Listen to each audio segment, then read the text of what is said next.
Okay mga kapatid, ito, pababa na tayo dito sa zigzag. Ito na yung pinakapaanan. At babalik na po ako ngayon, mag-U-turn ako. Pero bago ako mag-U-turn, meron lang akong ikikwento sa inyo na isang maigsi lang na background po nitong Starex na to. Alam niyo mga kapatid, ito po, dinala sa amin kanina to. Ang reklamo nung mag-ama ng may-ari, yung tatay ay dating police, retired na police. At yung anak naman ay nagtatrabaho diyan sa hospital sa Taguig, no, government hospital. At ang kanilang reklamo, ito nung dinala nila sa isang shop diyan sa Marikina, ay ang problema lang ay yung namamatay. Yun lang talagang issue, namamatay. Ngayon, pinapalitan na nila ito ng 4 na injectors, brand new, bumili sila, puro mga Delphi.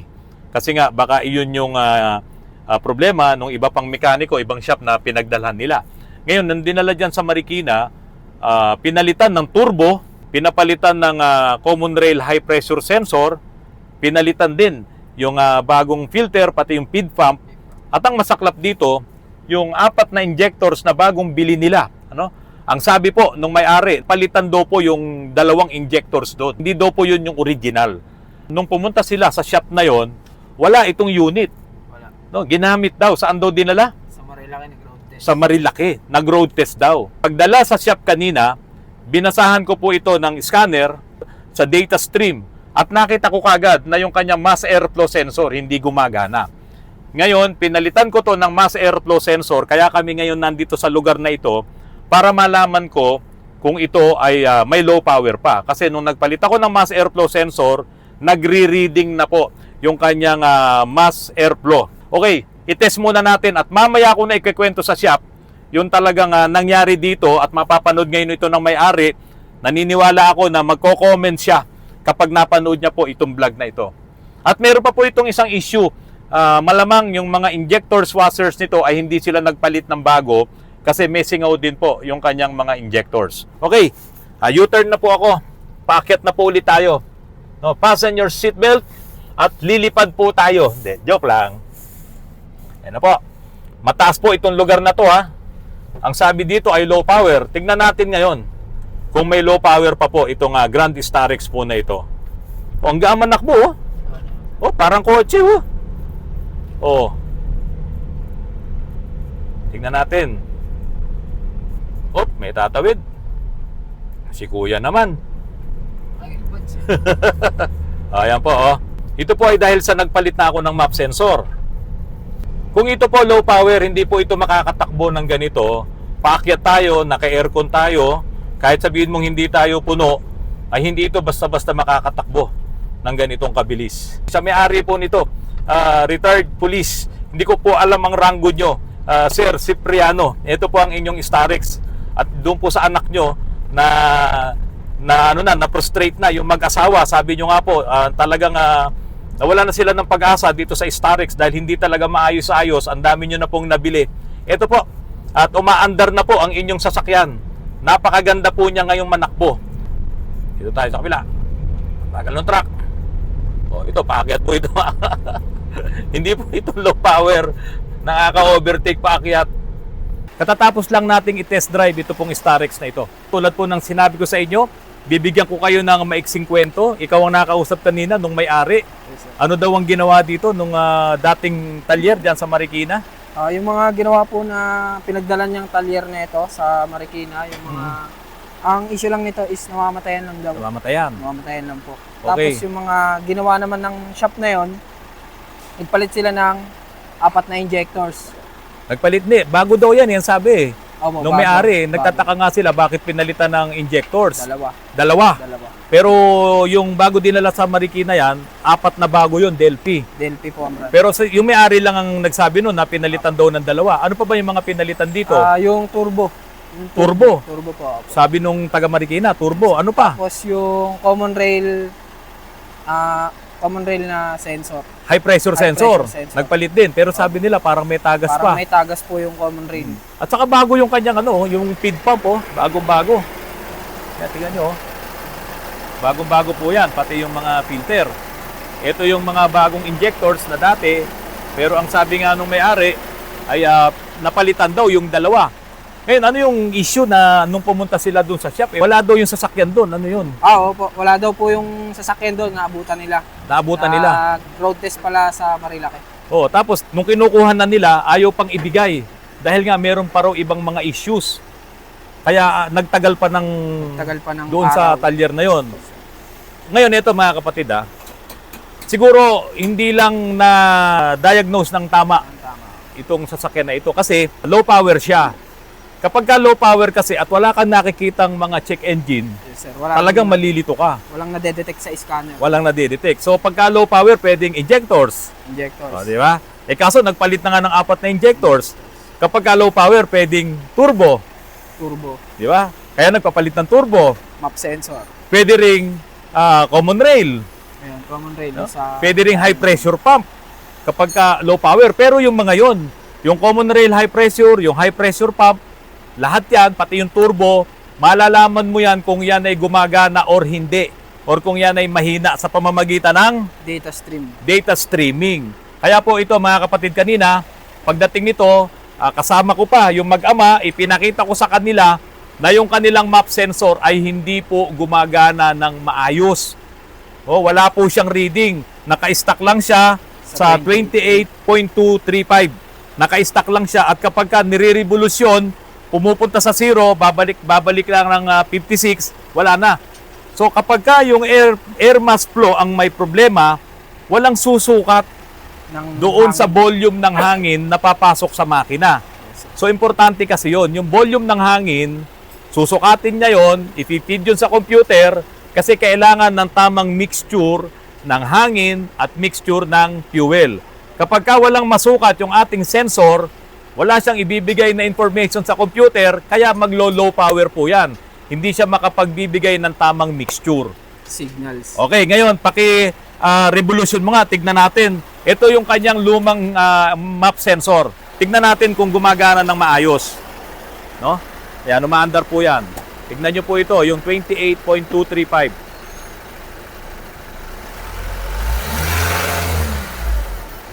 Yan. Tignan nyo po hindi gumagana. 0, ganun lang, 28, sige.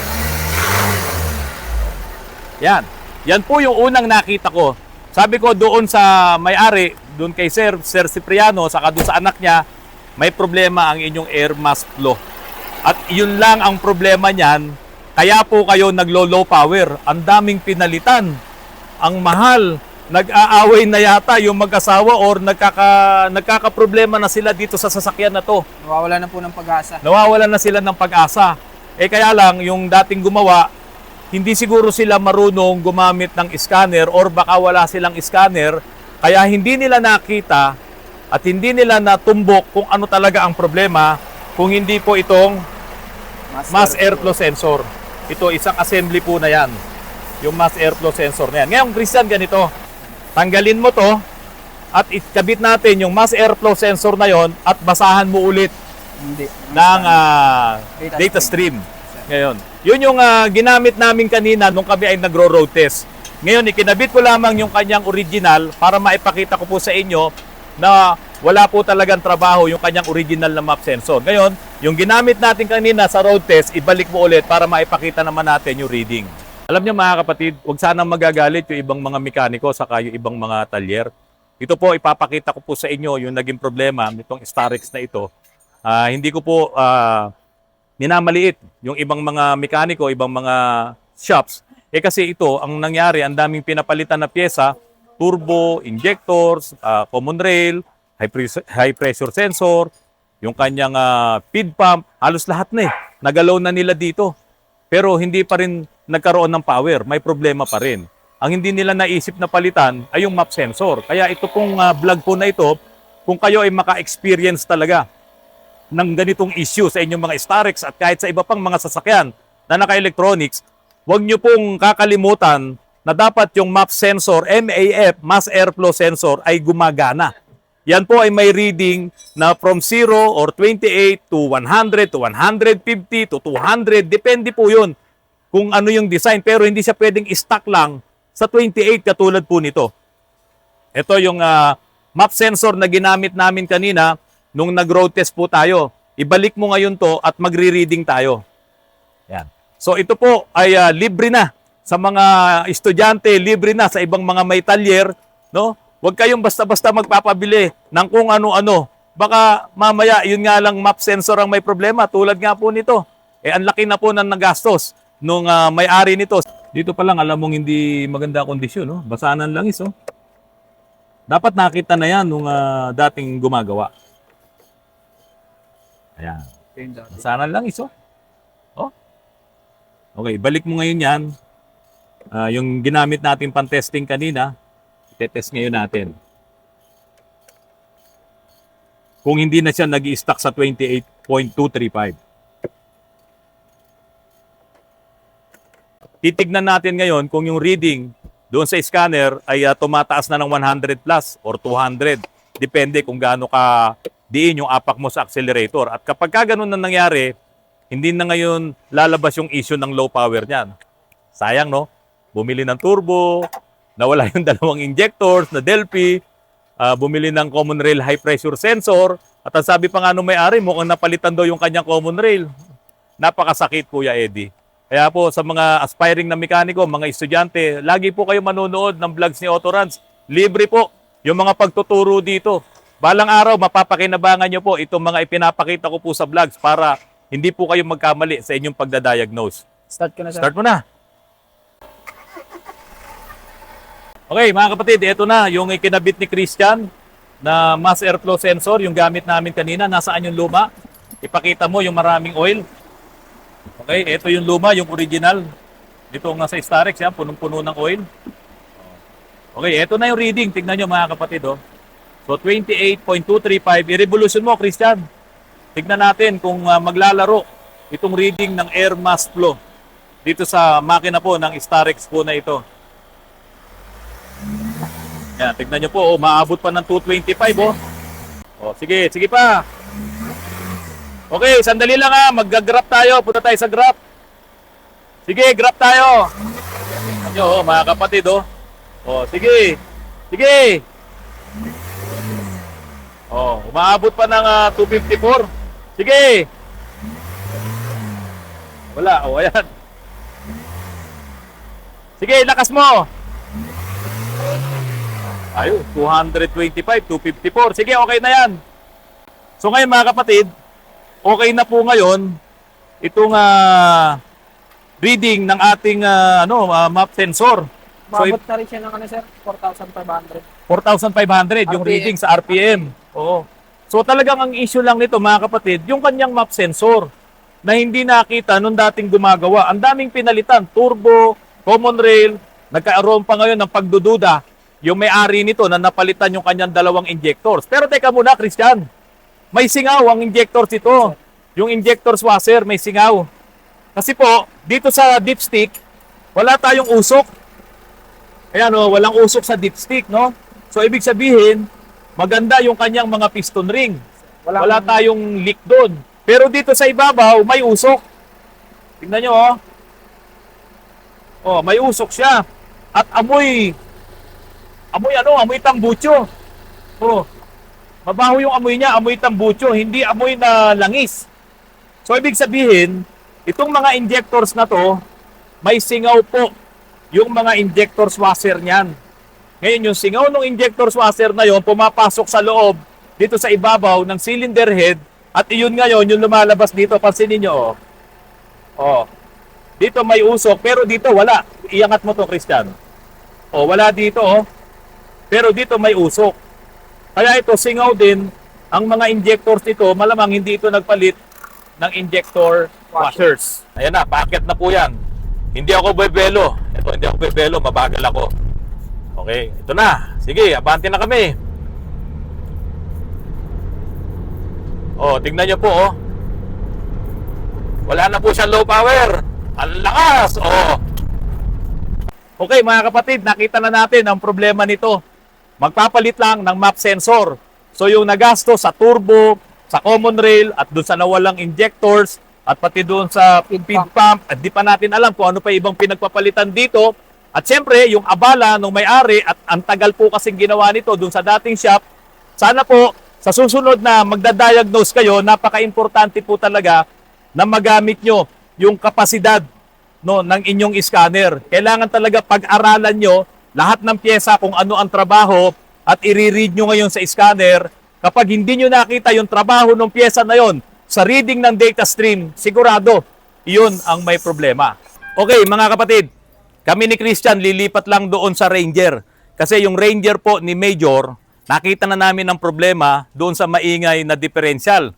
Nako, nabasag yung washer ng mga gears doon sa loob ng differential. Ay papakita ko sa inyo yan para makita rin ni Major na kung hindi ako makakakuha ng washers na yon, ay baka bumili tayo ng bungo, no, yung differential head, baka bumili tayo ng surplus. Pero kung makakakita ako ng washer, sana po makabili tayo diyan sa Blooming Treat, no, yung mga tingi-tingi nila Sir Ariel Sonorio para po hindi na lumaki ang gastos nyo. Tara, ipakita ko po sa inyo yung naging problema po nung Ranger po na ito.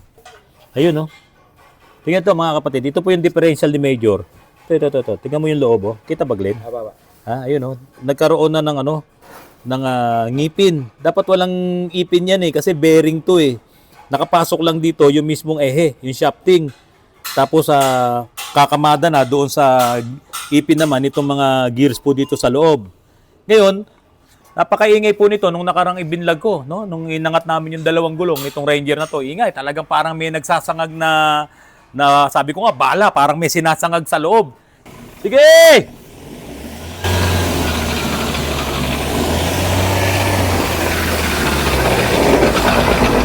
Sige!